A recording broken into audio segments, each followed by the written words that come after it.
မိတ်ဆွေတို့ရဲ့ဖူးစာရှင်အစ်စ်ကဘသူလဲဆိုတာကြိုပြီးသိကျင်ပါသလားခေတ်အဆက်ဆက်သုံးဆွဲခဲ့ကြတဲ့ညဘက်အိမ်မက်ထဲမှာဖူးစာရှင်ကိုမြင်မက်စေမဲ့လျှို့ဝှက်လောကီအစီရင်တစ်ခုရှိပါတယ်ဒီအစီရင်ကိုပြုလုပ်ဖို့အတွက်တန်ရှင်းတဲ့စက္ကူအဖြူတစ်ရွက်ခဲရန်တစ်ချောင်းနဲ့ကက်ကြေးတစ်လက်လိုအပ်ပါတယ်အရင်ဦးဆုံးညအိပ်ရာမဝင်ခင်ခြေလက်စေးတန်ရှင်းရေးလုပ်ပြီးစိတ်ကိုတည်ငြိမ်အောင်ထားပါပြီးရင်စက္ကူဖြူပေါ်မှာခဲရန်နဲ့တောက်ကောအနိဆန်ဆိုတဲ့အိမ်မက်တောင်းကာထားကိုအာယုံပြုပြီးရေးသားပါ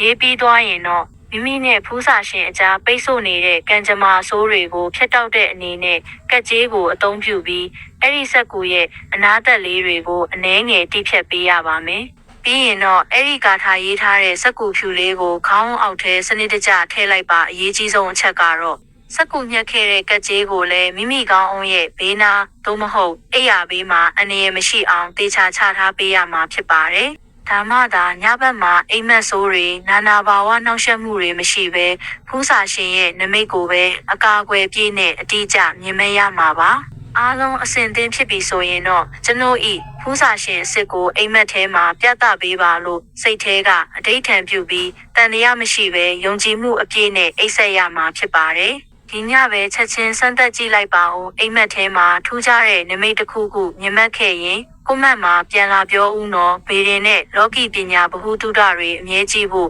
ရွှေရောင်ကန်ကြမ္မာကိုလည်းဖော်လို့လုပ်ထားပါဦးရှင်